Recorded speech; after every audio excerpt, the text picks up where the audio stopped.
కేంద్ర సాయుధ పోలీస్ దళాలు సిఐపిఎఫ్లోని సిఆర్పిఎఫ్, సిఐఎస్ఎఫ్, బిఎస్ఎఫ్ అలాగే ఐటీబీపీ, ఎస్ఎస్బికి చెందిన మాజీ అధికారులు, సిబ్బంది ఎదుర్కొంటున్న దీర్ఘకాలిక సమస్యలను కేంద్ర ప్రభుత్వం వెంటనే పరిష్కరించాలని తెలంగాణ మాజీ CAPF personal welfare association demand చేసింది. ఈ సమస్యలు పరిష్కారం కాకపోతే సిబ్బంది మనోబలం దెబ్బతినడమే కాకుండా దేశ భద్రతపైన ప్రతికూల ప్రభావం పడే ప్రమాదం ఉందని అసోసియేషన్ ప్రతినిధులు హెచ్చరించారు.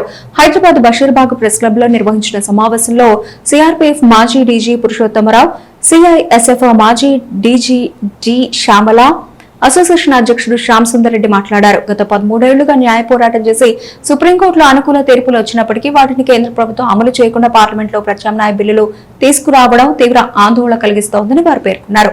కేడర్ నిర్వహణలో సమానత్వం, ఇతర సేవలతో సమాన హక్కుల విషయంలో సుప్రీంకోర్టు ఇచ్చిన ఆదేశాలను పట్టించుకోకపోవడం అన్యాయమని విమర్శించారు. అలాగే పాత పెన్షన్ విధానం పునరుద్ధరించాలని, పదోన్నతుల్లో ఉన్న స్తబ్దతను తొలగించాలని, వృత్తిపరమైన అసమానతలను సరిచేయాలని డిమాండ్ చేశారు. ఇటీవల ఆమోదం పొందిన సిఏపిఎఫ్ జనరల్ అడ్మినిస్ట్రేషన్ బిల్లు 2026ను తడాలతో ఎలాంటి సంప్రదింపులు లేకుండా తీసుకురావడం అధికార వికేంద్రీకరణకు, క్యాడర్ హక్కులకు భంగం కలిగిస్తోందని ఆవేదన వ్యక్తం చేశారు. దీర్ఘకాలిక ఫీల్డ్ పోస్టింగ్స్, సరైన కుటుంబ వసతి లేకపోవడం, అధిక ఆపరేషన్ ఒత్తిడి మధ్య సిబ్బంది అత్యంత కఠిన పరిస్థితిలో విధులు నిర్వహిస్తున్నారని తెలియజేశారు. నేను సిఆర్పిఎఫ్ నుంచి రిటైర్ అయ్యాను 1972లో. మొట్టమొదట నక్సల్ బాడీ నా పోస్టింగ్. ఆ మాట ఎందుకు చెప్పాను అంటే, మేము జీవితం అంతా ఇదే మా జీవితం, మా రక్తం ఈ సర్వీస్కి, దేశానికి ఇవ్వాలని మేము కష్టపడ్డాం. ఇప్పుడు ఈ కేసు విషయంలో అందరూ చెప్పారు, బోర్డంత ఇన్ఫర్మేషన్ మీకు అవైలబుల్ ఉంది యూట్యూబ్లో. కానీ నేను చెప్పే విషయం వేరు. ఈ డెప్యుటేషన్ వచ్చిన వాళ్ళు ఎగిరి వచ్చి పక్షుల్లాగా మా ఆర్గనైజేషన్స్ మీద కమాండ్ చేయడానికి వచ్చారు. వాళ్ళకి మా కష్టాలు తెలియవు. వాళ్ళు ఆ కింద లెవెల్స్లో వాళ్ళు పని చేయలేదు. ఆ పని చేయకపోగా సడన్గా వచ్చి వాళ్ళు ఆర్డర్స్ ఇస్తే ఏం జరుగుతుంది అన్నది మేము చాలా చూసాం.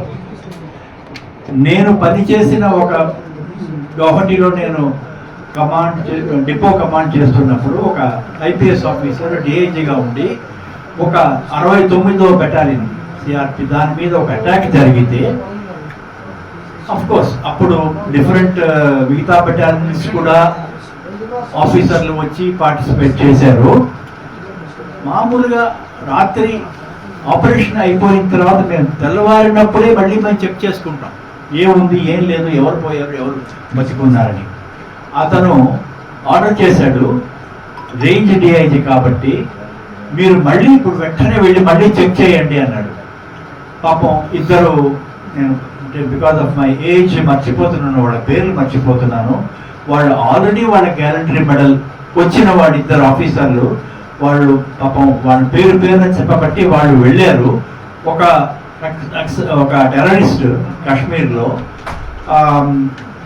దాగి ఉండి వాళ్ళ మీద ఫైర్ చేసేట ప్రాణాలు పోయి. అంత ఎందుకు, మొన్న జరిగిన ఈ మన పెహల్గాం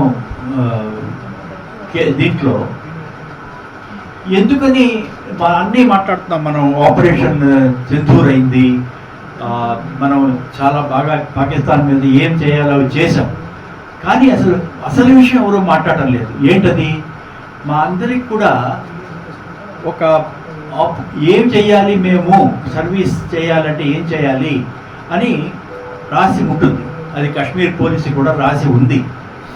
ఇంతమంది పర్యాటకులు వాళ్ళు గుర్రాల మీద నడిచి ఆ జాగాకి వెళుతున్నప్పుడు ముందర ఎందుకని పోలీసు పోస్ట్ చేయలేదు? ఇది ఎందుకు అంటే వాళ్ళు ఏమి చెయ్యాలి అన్నది వాళ్ళు పాటించలేదు, అందువల్ల జరిగింది.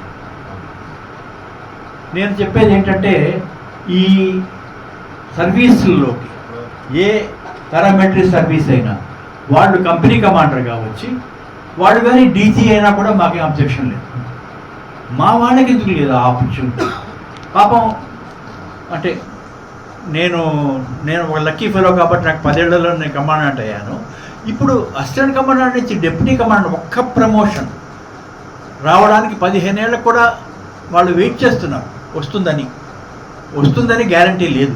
పైగా 1 ఏప్రిల్ 2 ఏప్రిల్ రాజ్యసభలో లోక్సభలో ఈ బిల్లు పాస్ చేసి మా మీద వాళ్ళు క్రూరమైన ఇచ్చేసారనమాట.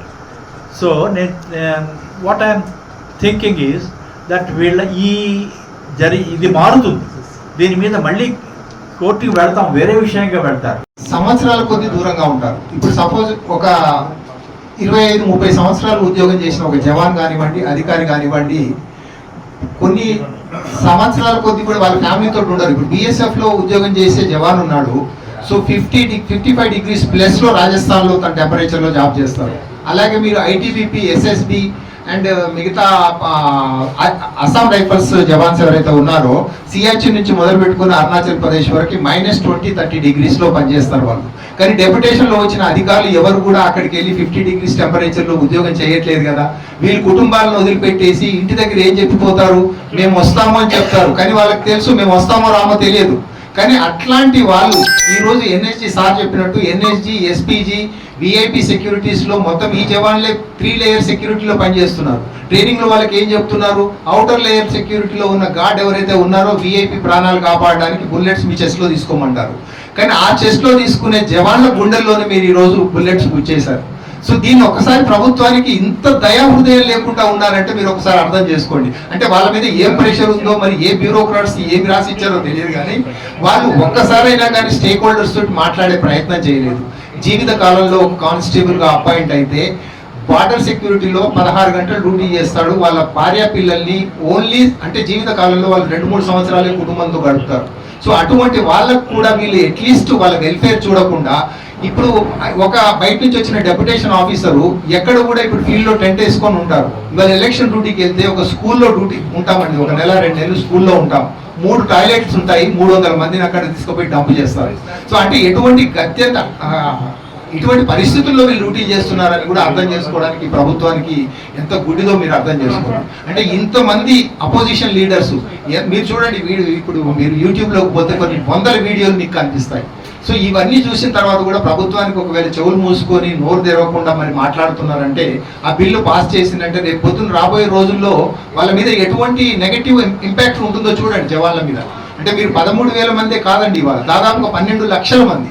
సో ఈ 12 లక్షల మంది ఇప్పుడు మీరు అన్నారు కదా ఏం దీని మీద ఇంపాక్ట్ చేస్తారని, మేము ఏం చేయలేని పరిస్థితుల్లో ఉన్నాం కాబట్టి 10 లక్షల మంది ఎవరైతే ఫోర్సెస్ లో పనిచేస్తున్న జవాన్లు ఉన్నారో, అదే రకంగా ఒక 5 లక్షల మంది రిటైర్డ్ సోల్జర్స్ మేము ఎవరైతే ఉన్నామో 15 లక్షలు ప్రతి ఒక్కరూ ఒక 15 మందిని ఒకవేళ మేము ఓటర్లుగా ప్రభావితం చేయగలిగినట్టయితే కమ్సెకం ఒక 2.5 కోట్ల మంది ఓటర్లను మేము ప్రభావితం చేస్తాం. ఆ ప్రభావితం చేసిన రోజు రేపు రాబోయే రోజుల్లో మీ ప్రభుత్వం 36% ఓట్లతోటే కదా ఈ రోజు మీరు గెలిచింది.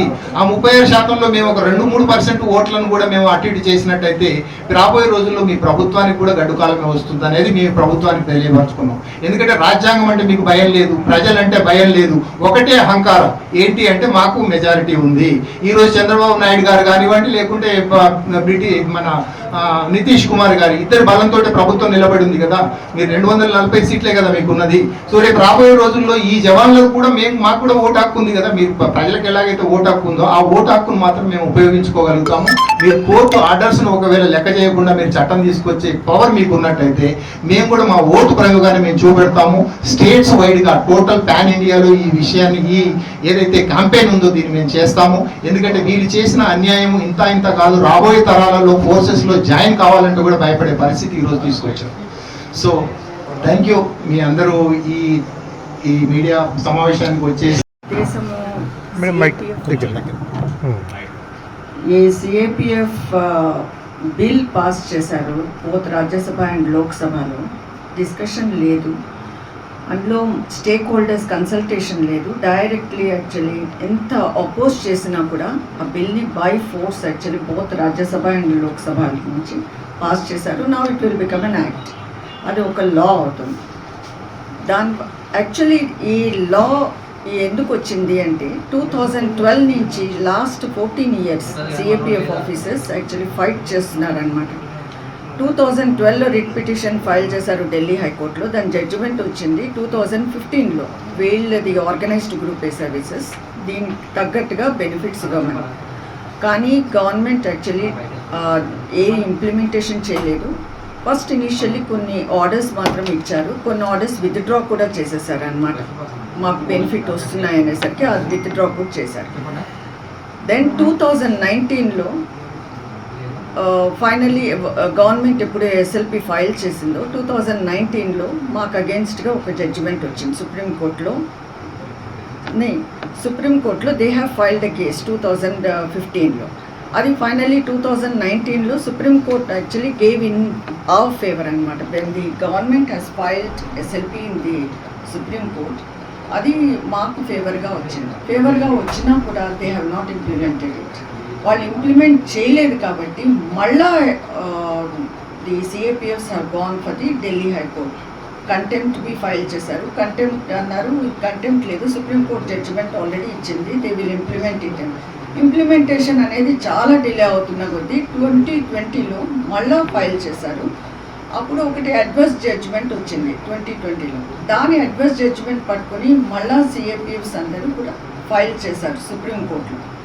సో 2025లో finally we got another favourable judgement. అంటే ఇందులో Delhi high court first actually favourable judgement వచ్చింది 2015లో, 2019లో, 2025లో ఈ రెండు సుప్రీంకోర్టు జడ్జిమెంట్స్ ఫేవరబుల్గా వచ్చాయన్నమాట.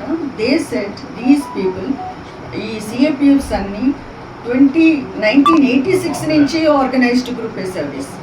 సో వీళ్ళని మళ్ళా డిక్లేర్ చేస్తున్నాము, గవర్నమెంట్ కూడా డిక్లేర్ చేసింది. కాకపోతే ఆర్గనైజ్డ్ గ్రూప్ ఏ సర్వీస్ తగ్గట్టు బెనిఫిట్స్ ఇవ్వట్లేదన్నమాట. ఆ బెనిఫిట్స్ ఏమేమి ఉంటాయంటే కాడర్ రివ్యూ చేయాలి, తర్వాత రిక్రూట్మెంట్ రూల్స్ తీసేసి సర్వీస్ రూల్స్ చేయాలి. సో ఇది మెయిన్ అన్నమాట. ఇవి రెండు ఇమీడియట్గా చేయాలి, కాకపోతే ఏమీ చేయలేదు. ఎన్ఎఫ్యూ ఇప్పుడు ప్రమోషన్ అనేది 100 మందికి ప్రమోషన్ ఒకటేసారి రాకపోతే 50 మంది వేకెన్సీస్ ఉంటే 50 మందికి ఇచ్చి మిగతా 50 మందికి ఒక ఫైనాన్షియల్ అప్గ్రేడేషన్ బెనిఫిట్స్ ఇస్తారు. ఆ బెనిఫిట్స్ కూడా వీళ్ళు 50% బెనిఫిట్సే ఇచ్చారనమాట. అంటే టు బి వెరీ ఫ్రాంక్, ఆ సుప్రీంకోర్టు జడ్జిమెంట్స్ని